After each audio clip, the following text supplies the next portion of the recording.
Hola, muy buenas tardes a todos.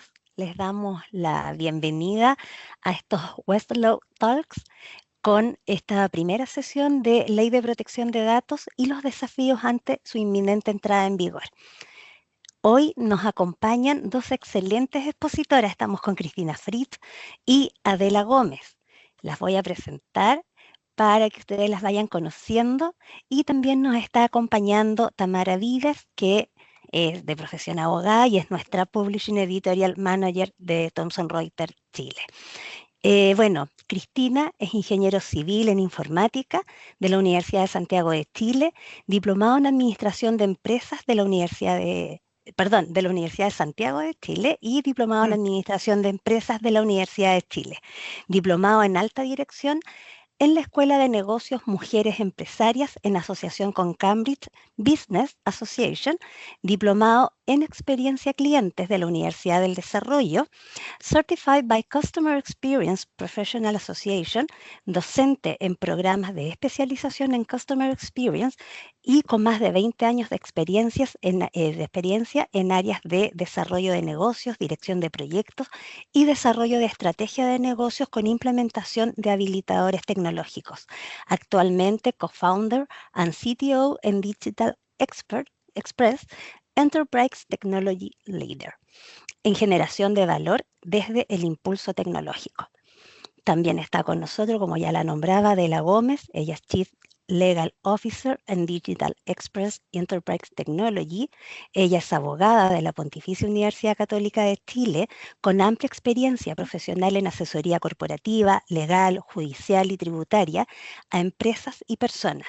Magíster en Derecho UC, con mención en Derecho de la Empresa, diplomado en Gestión de Relaciones Laborales de la Pontificia Universidad Católica, experto en escritura académica de la Universidad de Salamanca de España, ex docente de Derecho UC, encargada del área de Derecho Privado en Clínica Jurídica, cursos de litigación y contratación, docente de pregrado y posgrado en instituciones de educación, capacitación y empresas en litigación, compliance, materias regulatorias, tributarias y corporativas. Así que les damos la más cordial bienvenida también a nuestras docentes y expositoras, y gracias a todos por el tiempo. Tamara, te dejo para que nos puedas introducir a esta charla. Muchas gracias, Carolina. En primer lugar, muy buenas tardes a todas y todos los que están presentes en nuestra webinar, en nuestra sesión de hoy día. Hoy nos reunimos para abordar un tema de gran relevancia y que es la entrada en vigencia de la Ley 21.719, que fue publicada el año 2024 en Chile tras más de 8 años de debate legislativo. Esta ley vino a reemplazar a la antigua ley 19.628 y, como bien sabemos ya todos, entrará en vigencia en diciembre del 2025. La ley que vamos a comentar el día de hoy representa un avance significativo al elevar los estándares de protección de datos al nivel de Reglamento General de Protección de Datos de la Unión Europea. Además, consagra derechos ampliados para los titulares, como por ejemplo la portabilidad y el bloqueo de tratamientos de datos, crea una agencia especializada para fiscalizar su cumplimiento, entre muchos otros derechos y deberes que establece. Sin embargo, suena hermoso todo lo que establece, pero esto también, su implementación plantea grandes desafíos en un entorno digital dinámico, donde la supervisión efectiva, la adaptación tecnológica y la cooperación internacional serán claves para garantizar una protección real de los derechos fundamentales. Esta jornada va a estar estructurada en 3 momentos. En primer lugar, vamos a contar con la presentación de Adela Gómez, que nos va a dar la perspectiva legal de la ley y su implementación. En segundo lugar, estará Cristina, que comentará el mismo tema, pero desde su área de expertise, que es una perspectiva tecnológica. Y finalmente, en tercer momento, vamos a hacer las preguntas y dudas que vayan surgiendo durante la charla. Por eso los invito a todos a dejar en el chat todas las dudas que vayan presentando durante la presentación de Adela y Cristina. Sin más preámbulo, entonces, Adela, te doy la bienvenida. Muchas Tú gracias. nos, tú nos vas a hablar de los desafíos regulatorios que plantea esta ley, el marco normativo, la política internacional, entre otros temas. Así que puedes comenzar, Adela. Muchas gracias por acompañarnos. Muchas gracias, Tamara, por la bienvenida. Carolina, muchas gracias. A todos, bienvenidos. Quiero agradecer esta invitación, esta oportunidad de poder conversar sobre este tema tan interesante que efectivamente, como dice Tamara, nos plantea muchos desafíos. Esta ley que ahora entra en vigencia, la ley 21.719, viene a ser un eslabón más, quizá el fundamental que faltaba en toda una arquitectura normativa que se ha venido desarrollando en nuestro país, concordante con el avance tecnológico que hemos tenido. Cuando efectivamente, cuando entró en vigencia la ley 19.628 en el año 99, Chile fue pionero en Latinoamérica en tener una regulación sobre la vida privada. Eh, Después, con los años, esta regulación quedó bastante desactualizada frente a los demás estándares internacionales, como el Reglamento de Protección de Datos Europeo, ¿cierto? Y después, tal como señalaba Tamara, de 8 años de tramitación, entró por fin en vigencia la ley 21.719 después de una amplia discusión, pero esta nueva normativa que entra en vigencia en diciembre de 2026, hay que analizarla en el contexto, como señalaba, de una arquitectura normativa de tecnología que está en nuestro país, que tiene como en su cúspide normativa una norma de mayor jerarquía que está en la Constitución, en el artículo 19, número 4, que con la ley 21.096 se incorporó a las garantías que ya existían del derecho a la honra y a la protección de la vida privada, la protección de los datos personales. Desde esa cúspide normativa hay que bajar a un nivel más en esta como pirámide kelseniana a las normas que ya teníamos vigentes, que son las de la Ley Marco de Ciberseguridad, ¿cierto? Que también establece principios que tienen que analizarse en armonía con estos nuevos principios de licitud, de disponibilidad de los datos.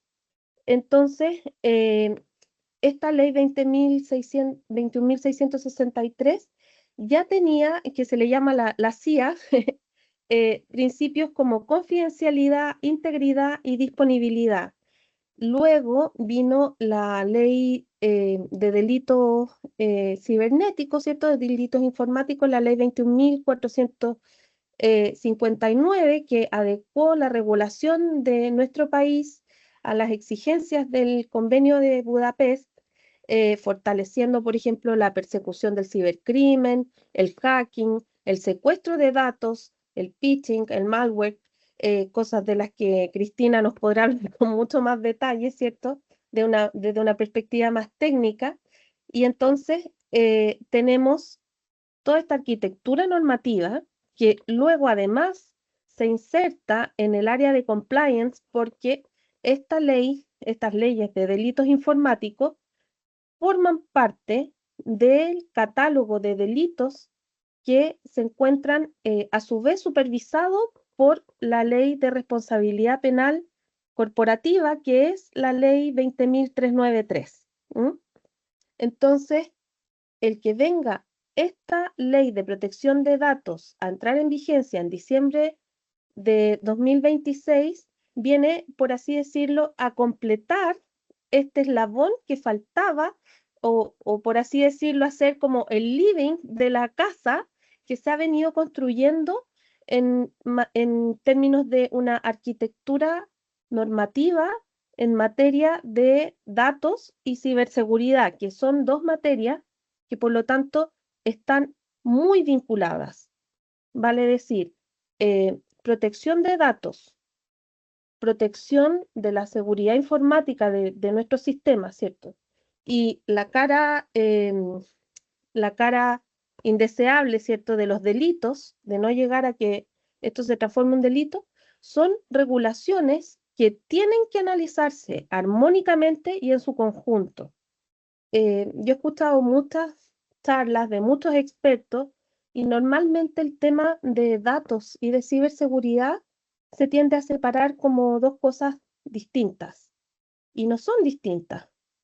Son lo mismo desde una perspectiva que podríamos decir blanda, como es el manejo adecuado de los datos, una perspectiva, por así decirlo, preventiva, y la perspectiva más dura de la ciberseguridad y protección contra la ciberdelincuencia.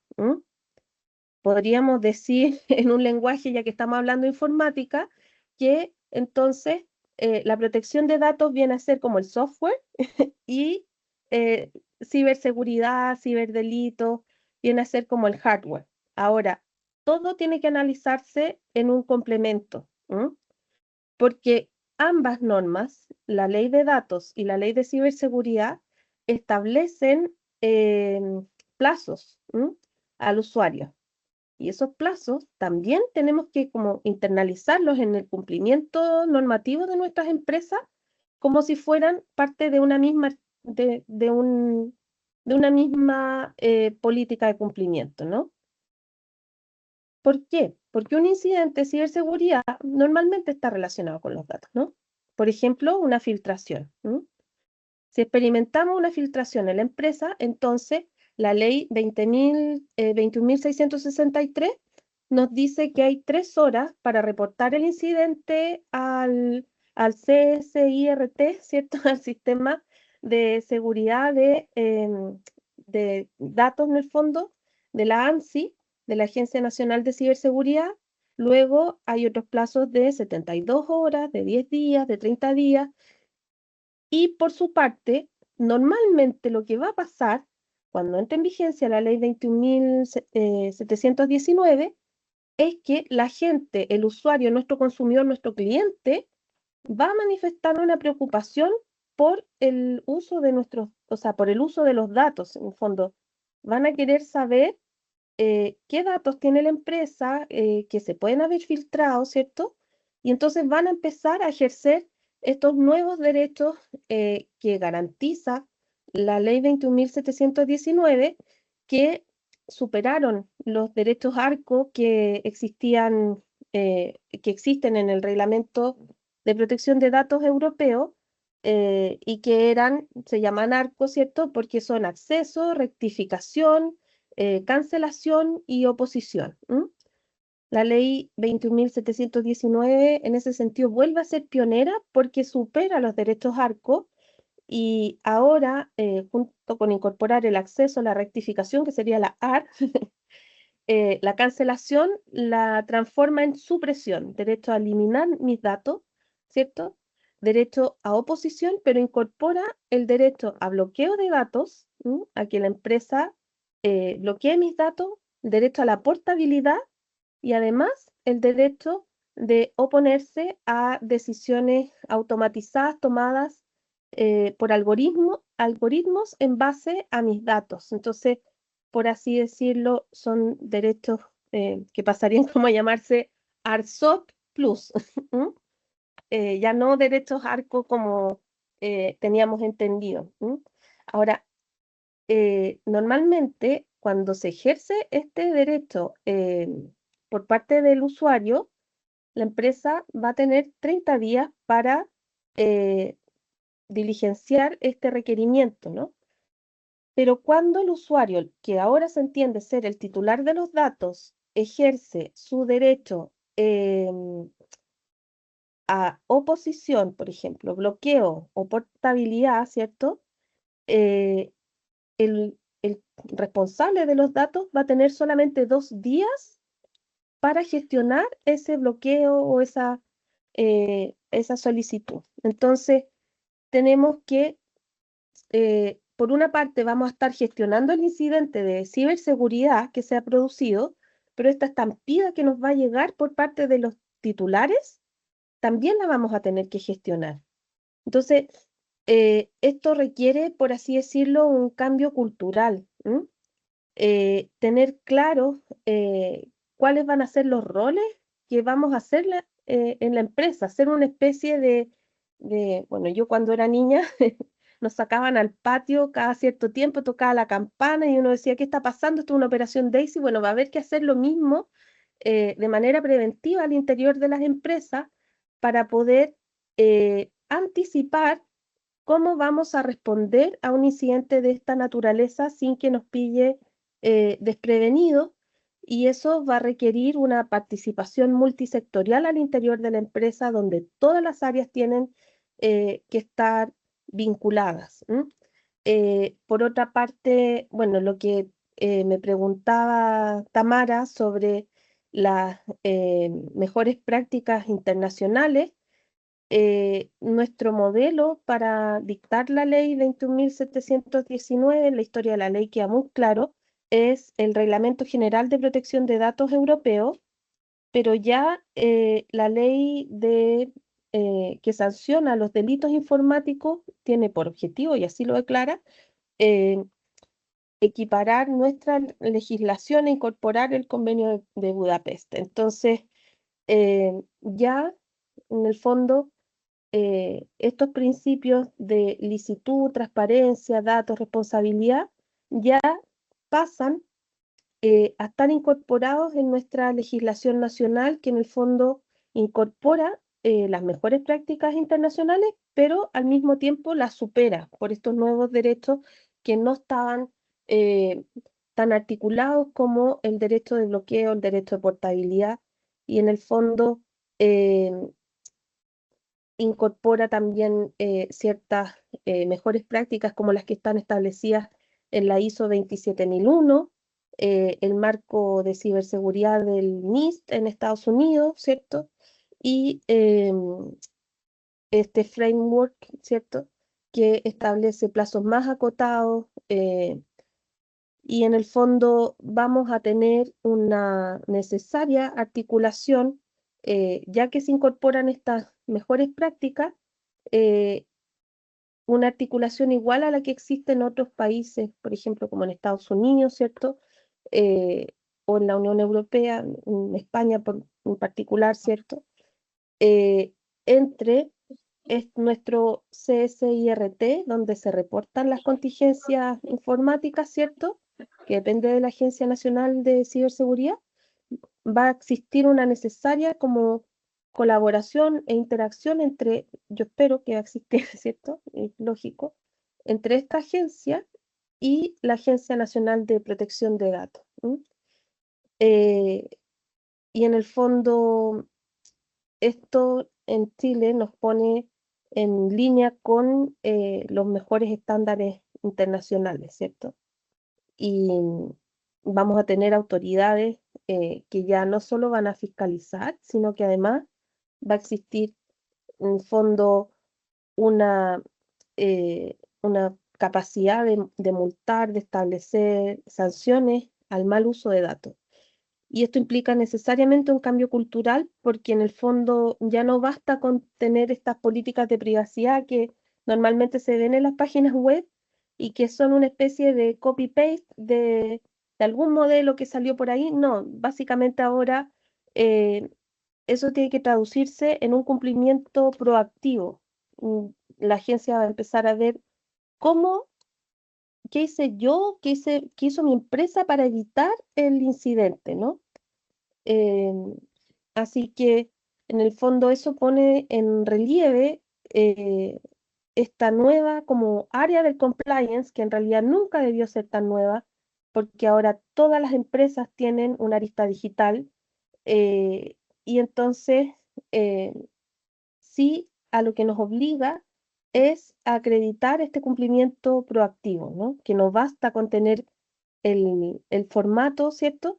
Sino que va a haber que establecer flujos de trabajo, protocolos internos que anticipen qué vamos a hacer ante un evento de esta naturaleza, estas especies como de operaciones Daisy o pruebas de estrés, de las que mi, mi contertulia aquí, Cristina, sabe mucho, ¿cierto? Porque las aplica frecuentemente y en el fondo la adopción va a involucrar en el fondo adopción de técnicas y mecanismos de organización apropiados para asegurar proactivamente y de manera preventiva el cumplimiento de esta nueva normativa. En definitiva, si me piden como bajar a algo más concreto, en el fondo vamos a tener en este periodo de vacatio legis que se llama, que de aquí al 2026 debiéramos estar todos corriendo para adaptar nuestros flujos internos a, al cumplimiento normativo, ¿no? O sea, la agencia va a empezar a operar formalmente el último trimestre de 2026, va a tener una vigencia diferida para las empresas que según la ley 20.416 son calificadas de menor tamaño, pero en el fondo desde que se dictó ya van a pasar 24 meses y son insuficientes en el fondo, porque todas las instituciones van a tener que adecuar sus procesos a este nuevo estándar, así que debiera verse reflejado en el fondo este periodo de vacación legal en, eh, en una intensa preparación por parte de los equipos de trabajo en ejecución efectiva, capacitación, por lo cual felicito que Thomson Reuters haya tenido esta iniciativa de hablar de este proyecto de ley, actualización constante, balances de seguridad y privacidad, ¿cierto?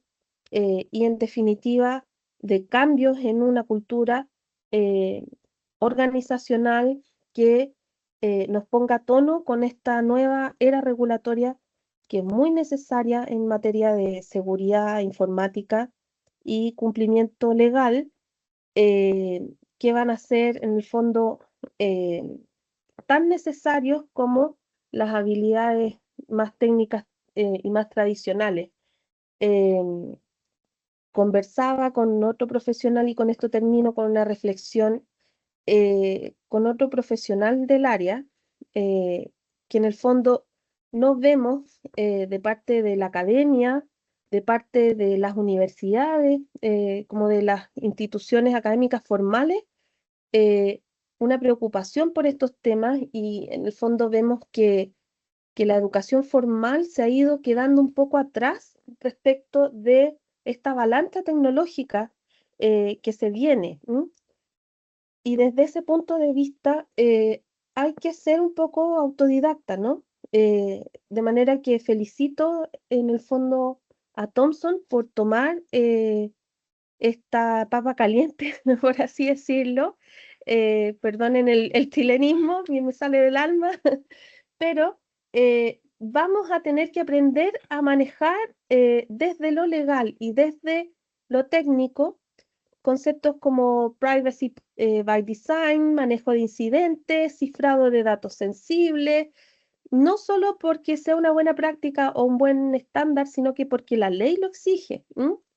Eh, el equipo de compliance de las empresas va a tener que estar asesorando permanentemente desde el directorio para abajo una nueva cultura organizacional, eh, porque más que las penas legales, ¿cierto? Que según la ley pueden llegar a las 20.000 UTM, en el fondo el costo más alto va a ser el reputacional y en ese sentido todos tenemos que ponernos a tono, ¿cierto? Y garantizar a nuestros clientes, que es lo que más nos interesa, un entorno digital que sea seguro, transparente y confiable.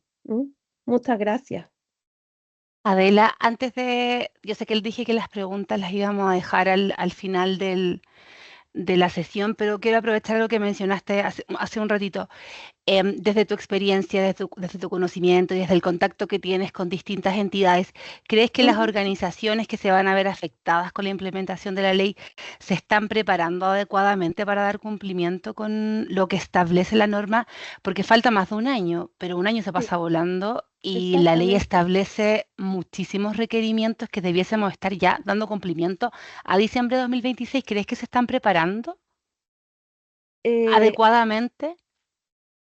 hablábamos con uno de los autores del proyecto de ley hace poco, y él nos hablaba de que existe un 1% de empresas que por estructura, en el fondo son más grandes, califican como grandes empresas, y esas empresas normalmente tienen un DPO, ¿cierto? Un compliance officer, y eh, tienen el camino un poco avanzado, ¿no? Pero el gran foco acá es sensibilizar a ese gran número de pequeñas y medianas empresas en torno a qué es un dato, o sea, partiendo de algo tan básico de qué es un dato personal, ¿cierto? Cuándo ese dato personal es sensible, y desde ese punto de vista ahí no veo como tanta como preocupación. Eh, el otro día veía con horror, o escuchaba con horror la experiencia de un alumno colega, ¿cierto? Que decía, en mi empresa, la gerenta de recursos humanos mandó simplemente un correo diciendo, hola, viene eh, la ley 21.719 y ya no se puede usar el pendrive. Pero no es solo eso, ¿no? O sea, en el fondo se requiere una serie de mecanismos tecnológicos necesarios para adaptar, y se necesita una coordinación en todas las áreas de la empresa. ¿M? Así es. El Departamento de Recursos Humanos maneja datos sensibles, maneja la planilla de sus trabajadores, y normalmente lo tienen entregado a una tercera empresa, ¿cierto? Eh, Ahora están muy de moda los software as a service. Bueno, ¿qué información le damos a ese software as a service, no? Eh, ¿Qué en el fondo, qué información sensible tenemos de nuestros trabajadores, ¿no? Y hay otras informaciones sensibles que tienen una regulación especial, como los datos de geolocalización, la biometría. eh, entonces, además, cuando, por ejemplo, un titular de datos, porque los datos ya no son propiedad de la empresa, son propiedad de las personas, del cliente, o sea, en el foco cambia desde lo corporativo hacia la preocupación por el usuario, ¿no? Que es aquel a quien todos tenemos que servir, ¿no? Entonces, eh, este titular, cuando pida el derecho de acceso, por ejemplo, quiero saber qué datos tiene de mí esta empresa. Y entonces van a tener que coordinarse todas las áreas de la empresa, ¿no? El área de marketing, el área de, qué sé yo, el área corporativa, todas las áreas, ¿no? El área de soporte o el área de postventa, y centralizar esa información y entregarle un resumen detallado. Cuando el cliente entra a una página web a comprar en línea, por ejemplo, las cookies registran en qué producto se fijó, cuánto tiempo estuvo mirando, y esa va a ser información que vamos a tener que estar preparados para entregarle a ese titular de datos. Bueno, ¿cómo lo vamos a hacer, no? Y ahí ya tenemos, por ejemplo, involucradas eh, al área de recursos humanos, por ejemplo, como mencionaba, al área de marketing, el área de TI va a ser el brazo operativo, y luego el área legal va a ser el que va a tener que establecer eh, esos protocolos, esos flujos de trabajo, esas cláusulas contractuales que ciertamente hay que incorporar en los contratos de trabajo, ¿cierto? Un NDA, como le llaman, un Non-Disclosure Agreement, una cláusula de confidencialidad. eh, Luego, en relación con los trabajadores, con los proveedores, eh, no basta, por ejemplo, que al ingresar a una página web simplemente clique, porque en el fondo la base del dato es de la licitud en el manejo de los datos es el consentimiento. Entonces yo tengo que ser capaz de acreditar al ente regulador para qué me dio consentimiento el usuario, por cuánto tiempo y con qué fin yo le estoy pidiendo ese dato. Y eso es Entiendo. algo que yo tengo que ser capaz de transparentar a ese titular. ¿M? No sé si respondo a la Sí, pregunta. Clarísimo. Muchas gracias, Adela, por tu exposición. Quedaron muchísimos temas pendientes, pero en honor al tiempo, quisiera darle ahora el pase a Cristina, que vamos a comentar, digamos, temas muy similares, pero desde su perspectiva, más bien, desde la perspectiva más bien de la tecnología. Así que, Cristina, puedes comenzar cuando quieras. Bienvenida. Hola, buenas tardes a todos, muchas gracias por la invitación y por estar acá, darse el tiempo de escuchar estos temas que pueden sonar bien áridos, ¿no? Yo sé que cuando a uno le dicen charla legal de algo, si tú no eres abogado te tiende a dar un poco de... Bueno, a mí me pasa lo mismo desde mi área, haciendo consultoría hace 25 años quizás. También percibo eso de, no, esto ya es de TI, que se encarguen los de TI, que entren los técnicos, que tengo que ver yo. Bueno, hasta que nos encontramos en este momento, en que les voy a hablar desde un punto de vista consultivo y totalmente tecnológico. Nosotros mi facción, venimos hace, yo creo que pre-pandemia, 5 años pre-pandemia, sensibilizando empresas de distinto tipo, de distinto rubro, de distinto sector, con lo que conocíamos, que era la GPRD europea. No teníamos otro referente aquí en Chile y venimos haciendo este esfuerzo de buscar alternativas, de ir incentivando, pero más que nada creando un poco de conciencia. No eran charlas, ni era reunir empresas y más que nada armar conversatorios al respecto. Yo estuve muchos años en una Big Four y ahí hicimos harto esfuerzo de concientización, porque el tema era, se va a promulgar la ley, pero no se promulgaba nunca, porque no se le daba prioridad, pasaba a otro tema, se decantaba en otra cosa, y bueno. Durante la pandemia hubo una aceleración tecnológica y digital impresionante. Como no se podía hacer atención física, entramos, pero en 3 nanosegundos en un mundo totalmente digital. Entonces empezamos a comprar digital, a opinar digital, a pagar la cuenta digital, todo digital. Cuando entramos en ese mundo digital, ¿quién se iba a estar preocupando de que la trazabilidad del dato? Había que vender, había que atender, había que salir a solucionar el problema y había que hacer que este país, bueno, y cada uno en su país, siguiera andando, siguiera funcionando, los insumos médicos llegaran donde tenían que llegar, la comida llegara a la casa de la gente donde tenía que estar, el aparataje de seguridad siguiera funcionando, la salud, etc. Entonces fue una reacción bien en caliente, pero bien necesaria porque la verdad es que no quedaba otra. Reaccionabas, te ibas al mundo digital o cerrabas la empresa. Pasó la pandemia y sí, este impulso de aceleración técnico-digital se frenó un poco, pero empezaron todos estos otros rebotes de haber hecho las cosas reactivamente, que insisto, no quedó otra, no era lo que correspondía hacer en el momento, y empieza esta aceleración de la inteligencia artificial. La inteligencia artificial no es algo nuevo. Yo estudié hace un buen rato atrás y estudiamos todos estos modelos y todas estas cosas hace mucho rato. Lo que pasa ahora es que tenemos tecnología, tenemos dispositivos, tenemos un montón de cosas muy al alcance de nuestra mano que permite explotar todos estos modelos y todas estas, por ahí habrán escuchado, ¿no? Los modelos de aprendizaje y un montón de cuestiones en una forma muy fácil, muy rápida, gratis. Y ahí entramos en el tema. Cada sistema, cada aplicación, cada modelo de datos, cada lo que sea, cada aviso publicitario, de gratis no tiene nada, siempre ha estado tras nuestros datos, siempre nos ha rastreado los datos, de eso se alimentan, con eso funcionan y así viven. ¿Qué es lo que empieza a pasar? Que la comunidad tecnológica, claro, un poco está muy metida en acelerar y acelerar y acelerar, y otros estamos como, a ver, ¿cuándo van a decantar los sistemas? ¿Cuándo realmente van a estar preparados?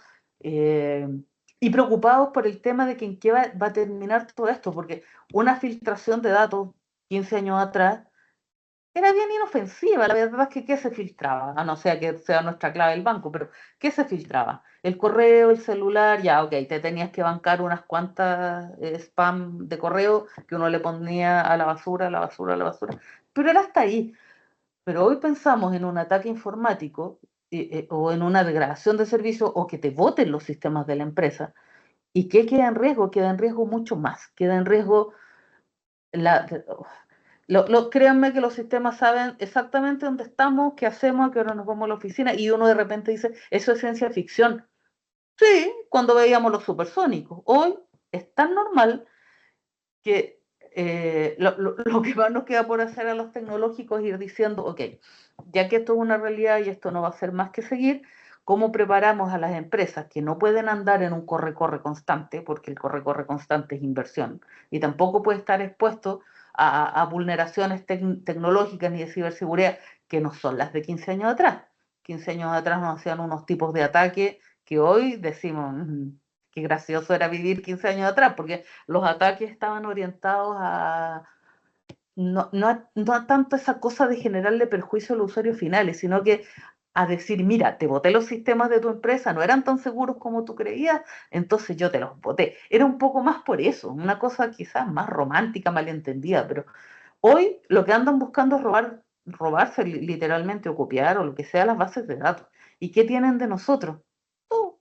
Nuestros comportamientos financieros, bancarios, nuestros datos médicos están todos digitalizados. La ficha en papel, créanme que no, quizá en el centro médico uno puede ser, pero está todo digitalizado, está todo en servidores. Cuando hablamos de arquitecturas cloud y todas estas cosas súper modernas, de arquitecturas modernas, uno de pronto se pone a pensar, yo sé que el usuario final no, pero los tecnológicos sí, ¿dónde estarán los servidores que contienen la base de datos del sistema de recursos humanos?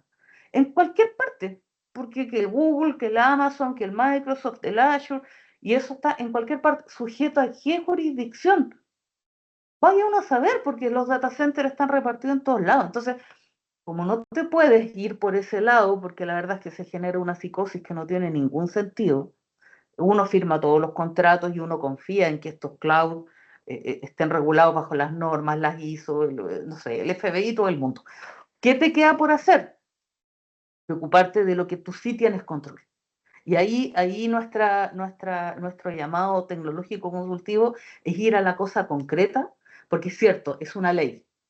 Y la ley es un conjunto de párrafos, ¿no? Es una ley, no es un checklist. Pero tú puedes obtener una cosa bien concreta y decir, a ver, ¿qué voy a revisar? Lo que yo puedo, lo que yo puedo controlar y lo que yo puedo tener bajo mi resguardo, ¿qué es? Los datos que yo capturo.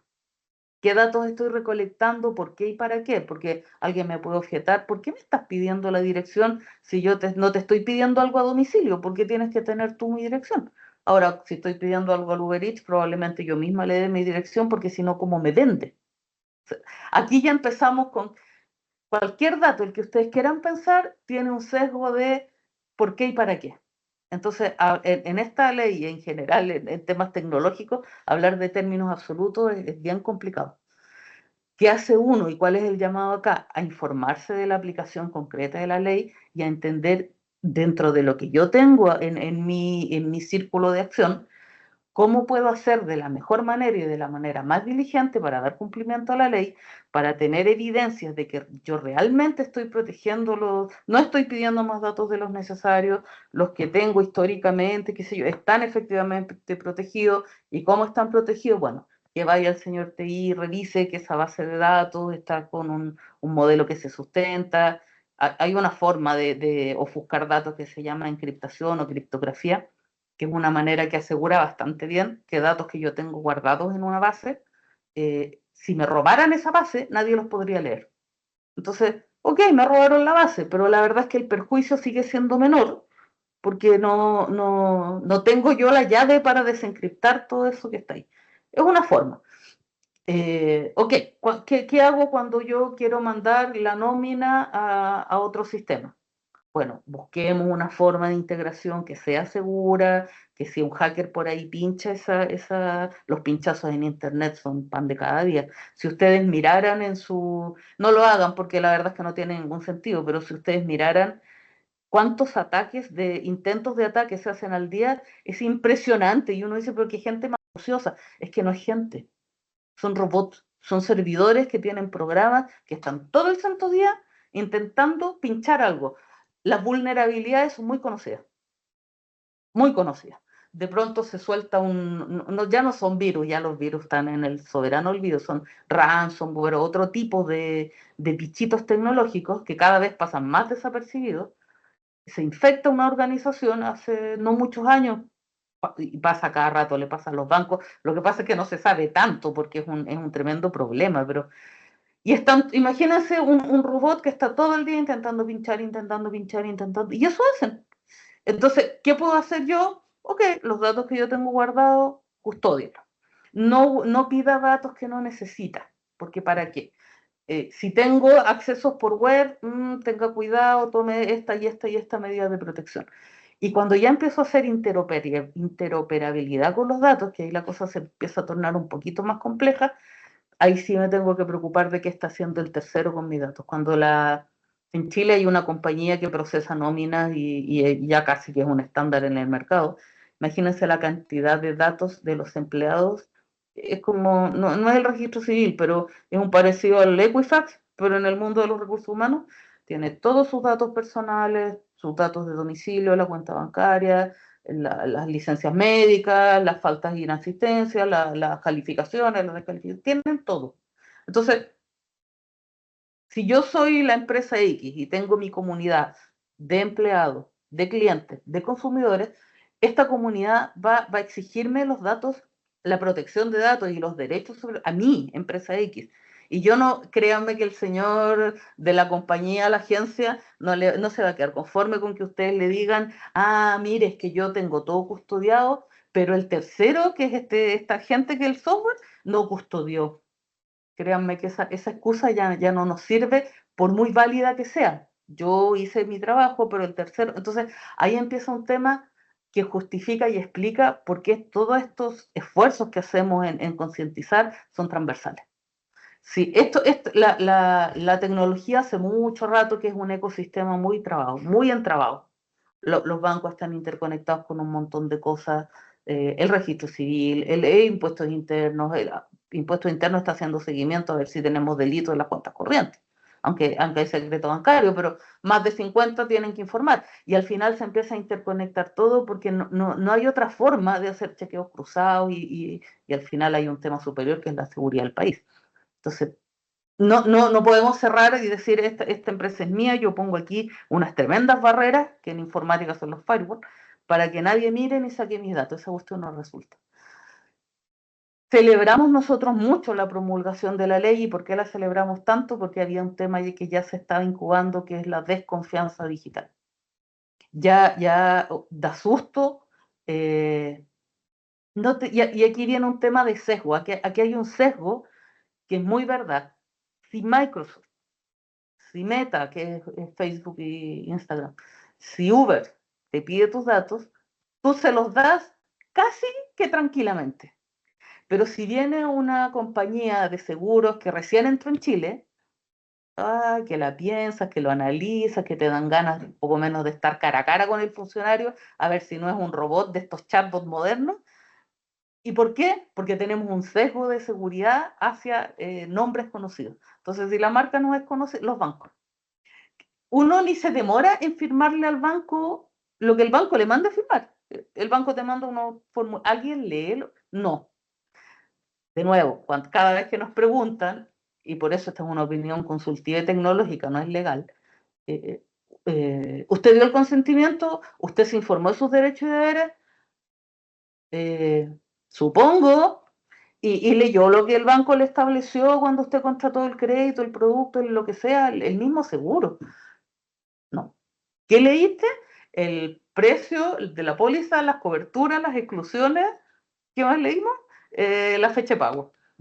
El resto no lo leímos. Bueno, como esta ley ahora traspasó, dio vuelta a la situación y dijo que el dato es de las personas, pero el responsable por la custodia es la empresa de alguna manera va a tener que asegurarse que yo entendí lo que me estaban diciendo, porque yo después puedo alegar que la licitud no fue válida, pero usted me dio el consentimiento.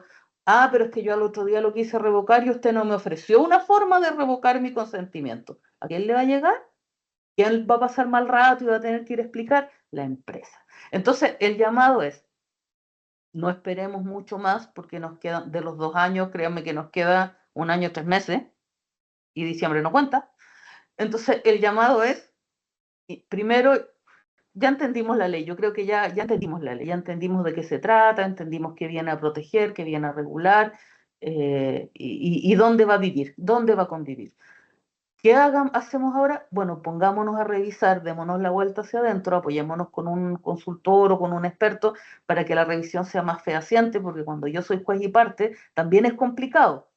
Porque si yo fuera el encargado de informática de una empresa, es bien difícil que yo llegue con todas las vulnerabilidades que yo mismo encontré a lo que yo he hecho los últimos 5 años. Entonces, somos seres humanos.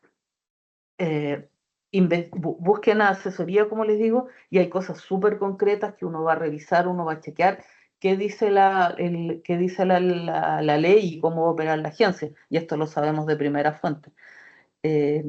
Ocurrió un desastre informático, okay. Hubo un robo de datos, capturaron los datos, ocurrió.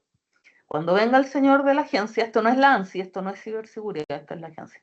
Cuando venga el señor de la agencia a decir, a ver, usted tomó todas las providencias que le especifica la ley para custodiar los datos de todas estas personas que se afectaron, y si yo no tengo forma de demostrar que tenía esos datos encriptados, por ejemplo, que los accesos, los roles y perfiles, miren un tema crítico, los roles y perfiles, que yo no tenía todo el mundo como usuario administrador, que yo tenía a la gente perfilada, que no todo el mundo descargaba un Excel, lo exportaba y se lo mandaba por correo a Gmail.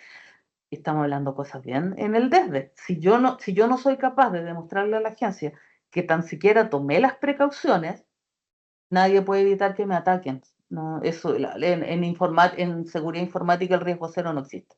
Y si existiera, serían unos costos que ni la NASA los puede cubrir. El FBI también ha sido hackeado. También lo han atacado. Entonces, esa cuestión no existe. Te pueden atacar. El tema es que tú puedas demostrar que tomaste las providencias, que tenías los resguardos y que pudiste reaccionar. Y si yo no tengo mapeado qué datos tengo, dónde los tengo, si están duplicados o no, si están en silos o no, si los capturé por la web o por dónde, ¿cómo los voy a restaurar? ¿O cómo después le voy a decir a los ciudadanos que ejerzan su derecho, yo tenía de usted este dato, si ni yo sé lo que tenía? Entonces, todo esto parte por catalogar, por ordenar, por sincerar. De pronto había una base de datos respaldada hace 10 años atrás en un Excel. Eso es, ¿corresponde, no corresponde? Yo creo que no. Ok, ¿qué hacemos con esos datos? ¿Los metemos a la base segura o simplemente los descartamos? Probablemente terminan descartándose. Las áreas de marketing coleccionan y no siempre están a resguardo, y están a resguardo de los mismos funcionarios internos. En seguridad informática, desde hace muchos años que la tendencia es los ataques desde afuera. Debe ser entre un 3 y un 5% de los ataques informáticos a las compañías. Los desastres normalmente vienen de adentro. Alguien dio clic donde no debía, alguien descargó el CRM completo y se llevó la base de datos y se la vendió a la FP para que completen ustedes la historia. Y son gente de adentro, son gente que tiene los accesos, que tiene los permisos y que confían que nadie se va a dar cuenta. Y claro, cuando no tengo los sistemas monitoreados, efectivamente, nadie se da cuenta hasta que algún desastre ocurre. Como hoy, si alguien me viene y me dice, le ofrezco un traspaso de FP y le regalo no sé qué cosa porque usted no sé cuánto, yo lo primero que voy a hacer es decir, siempre se lo he preguntado, pero ahora tengo derecho a preguntarle, ¿y usted de dónde sacó mis datos? ¿Usted cómo sabe que yo tengo tal renta, tal ocupación, si yo nunca he hecho negocios con usted? Antes era como de buena crianza, ¿no? No, tus datos me los dio un amigo en común. Y uno como que asentía. Pero hoy sí tengo derecho a decir, ¿por qué tú tienes mis datos? Y está muy buena la oferta, pero la verdad es que yo no fomento este tipo de conducta, porque esto es como, me robaron y yo voy a Make, ay, ¿cómo se llama esta cuestión? El Biobío, a buscar lo que me robaron, y andamos en un círculo vicioso. Bueno, con la seguridad de los datos de las personas pasa lo mismo. Si seguimos fomentando el trasvasije de datos o derechamente la compra, todos hemos estado con ofertas que te venden bases de ejecutivos de empresas top de Chile con propósitos comerciales, para que tú los contactes y le ofrezcas tus productos. Pero te están vendiendo una base que anda a saber de dónde salió. Entonces, cuidado. Hay empresas de ese estilo que son totalmente transparentes y te dicen, yo recopilo los datos de esta parte, perfecto. Pero hay otras que no sabes de dónde vienen. Entonces, no sigamos apoyando ese tipo de conducta. Y en cuanto a nuestra empresa, apliquémonos rápido una prueba de evaluación. Como a uno le decían antes, aplíquese una evaluación. Bueno, yo la puedo hacer yo, o puedo buscar un consultor, un asesor como nosotros, que les aplique rapidito una evaluación. La mayoría va a tener que hacer un par de ajustes, tomar un par de providencias y va a estar bien. Hay otros, en cambio, que vamos a notar que tienen datos fragmentados, datos en silos, datos en distintos departamentos, datos regados, datos muy antiguos, ya capaz que no tengan ningún propósito en la compañía, y empezar a revisar al mismo tiempo los controles periféricos de seguridad. Los ataques es muy fácil hoy hacerlo, y tomar las precauciones tampoco es tan difícil. No se vayan con que esto es difícil, es caro, es complejo. Puede ser un poco complejo, porque nos metemos en un mundo donde realmente el algoritmo va mucho más, 10 pasos más allá o 10 pueblos más allá de lo que puedo entender yo. Pero sí puedo entender que hay ciertos mecanismos que se repiten y se repiten y se repiten, y hay ciertas estructuras de protección que yo las puedo tomar, las puedo mantener actualizadas, y con eso puedo al menos demostrar que fui diligente en la protección y la prevención. Así es que les reitero, infórmense, habemos varias iniciativas de esta concientización, y aplíquense la evaluación lo más rápido posible. Uno, para quedarse tranquilo, y la otra, por si tengo que ir a hacer intervenciones o cambios, la hago con tiempo, me quedaría todo un año, la puedo hacer en fases, y no cuando ya esté con un problema encima, con las personas auditándome encima, y en los perjuicios generados y yo no tener capacidad de reacción. Lo más complejo en estas cosas es no hacer nada. Al menos Perfecto, Cristina. intentémoslo, revisemos e intentemos regularizar algunas cosas que puedan andar sueltas por ahí. Muchas gracias, Cristina, por tu presentación tan clara respecto al tema. Hay 3 preguntas en el chat, así que como estamos un poquito justo de tiempo, pasemos a responderla. Creo que está dirigida a Adela. Ricardo pregunta si existe alguna distinción entre supresión y cancelación. Adela. La distinción es solamente el origen. El Reglamento Europeo de Protección de Datos habla de cancelación, pero nuestra ley 21.719 prefirió separar este concepto en el derecho de supresión, o sea, la eliminación definitiva, y el bloqueo, que es la indisponibilidad temporal del dato. No sé si respondo a la pregunta. Perfecto, Adela.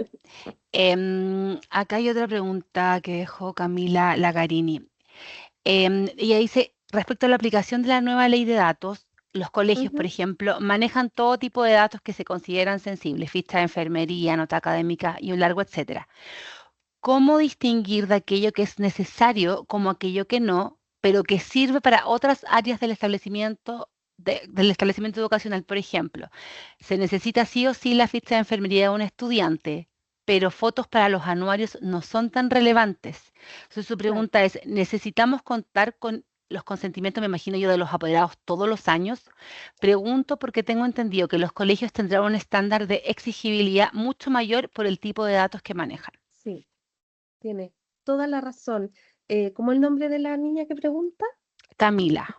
Camila tiene toda la razón. Efectivamente, los colegios y ciertas instituciones están doblemente obligadas, ¿no? Por tres, me atrevería a decir, por 3 motivos. Primero, porque los colegios en particular tratan datos que la ley califica no solo como datos personales, sino que además como dato personal sensible. En el fondo, trata datos que se refieren no solo a la identidad o identificabilidad de la persona, sino que se refieren a características físicas, morales, ¿cierto? Y en particular esas fichas de enfermería son datos relativos a salud, a perfil biológico, etc. Por otra parte, además, y este sería el segundo punto, esos datos de los colegios Dentro de la ley 21.719, a partir del artículo 16 de la ley, para que Camila lo pueda revisar, ¿no? Tienen un tratamiento especial por ser datos de niños, niñas y adolescentes. ¿M? Pero por otra parte, también la ley de ciberseguridad establece un catálogo de servicios básicos esenciales, dentro de los cuales está la educación. Hace poco la ANSI sacó, el 16 de septiembre, si lo quieren revisar en el diario oficial, un catálogo de prestadores de servicios esenciales. Eh, y en el fondo, desde esa perspectiva, los colegios sí tienen una regulación especial. Pedir el dato cada año, en realidad la ley no establece una temporalidad de cada cuánto yo debo pedir el dato, ¿no? El dato puede permanecer a disposición del responsable de datos durante el tiempo que sea necesario, ¿no? Pero sí hay que tener en cuenta que en el fondo ese dato tiene que permanecer en mi poder solamente mientras sea necesario. Perfecto. Eso. Y hacer presente que en el fondo la base sí es el consentimiento. Debe existir consentimiento, en este caso, de la persona que tenga el cuidado personal del niño, que no siempre son los padres, ¿Mm? para efectos de relevar eso. Y en ese sentido Perfecto. coincido con Cristina, si me permite, en hacer un llamado como a autodiagnosticarse o en instituciones que tengan un marco regulatorio más complejo, a auditarse con empresas expertas, ¿no? Cristina es CEO de una, ¿cierto? Pero ya nos podemos hacer unas preguntas clave muy cortito, ¿no? Sino, por ejemplo, sabemos exactamente qué datos personales recolectamos, dónde los estoy almacenando, con qué fin, tengo una base de licitud para recabar ese dato, que normalmente es el consentimiento, pero hay otras bases de licitud, por ejemplo, en el caso de los colegios, los profesores están obligados a denunciar ciertas conductas por la misma ley, ¿no? Y instituciones de salud también, por ejemplo, están obligadas a recabar esos datos y a mantenerlos en su poder durante todo el tiempo que la ley de salud, por ejemplo, que es la ley 20.584 establece, ¿no? Entonces, ahí está la base de licitud, buscar una de mis bases de licitud. Segunda pregunta, ¿tenemos políticas, protocolos, flujos de trabajos internos en materia de datos y de privacidad? ¿Sabemos cómo responder ante un incidente?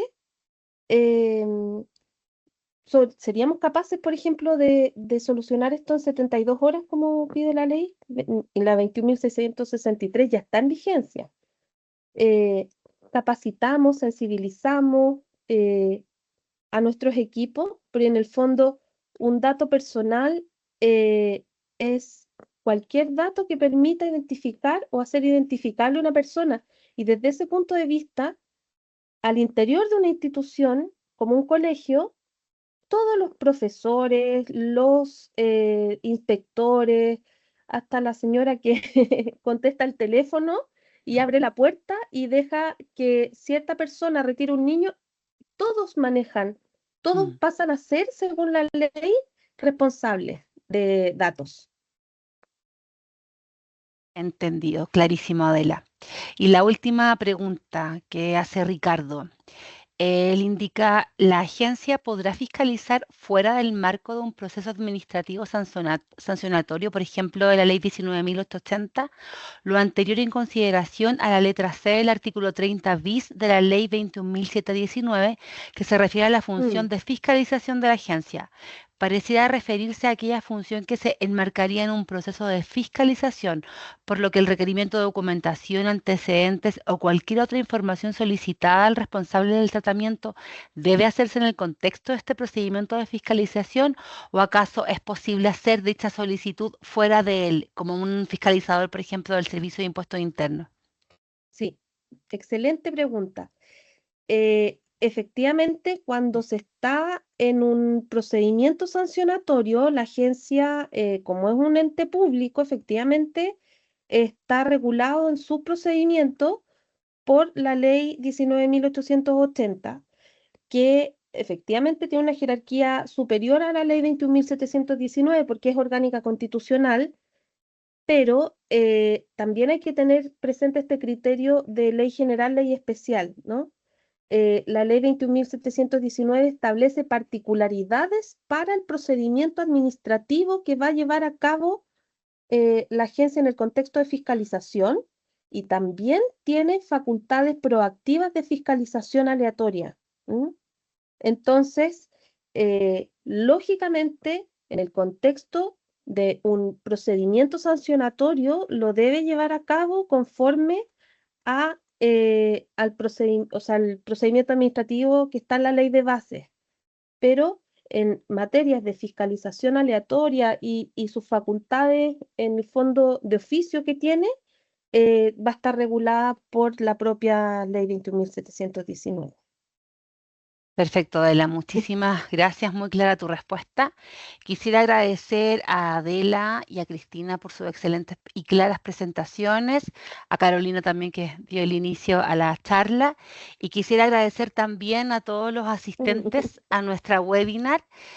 Su participación y su interés en el tema realmente nos enriquece mucho, y aprovecho de dejar los invitados a la segunda parte de esta webinar, donde vamos a profundizar aún más en esta materia que da para tanto, así que los invito a reflexionar, por si tienen algunas dudas, anotarlas, guardarlas, y las guardan para la próxima sesión, que es el 9 de octubre, donde nos acompañará nuevamente Adela y Cristina. Así que muchas gracias a todos y que tengan una excelente tarde.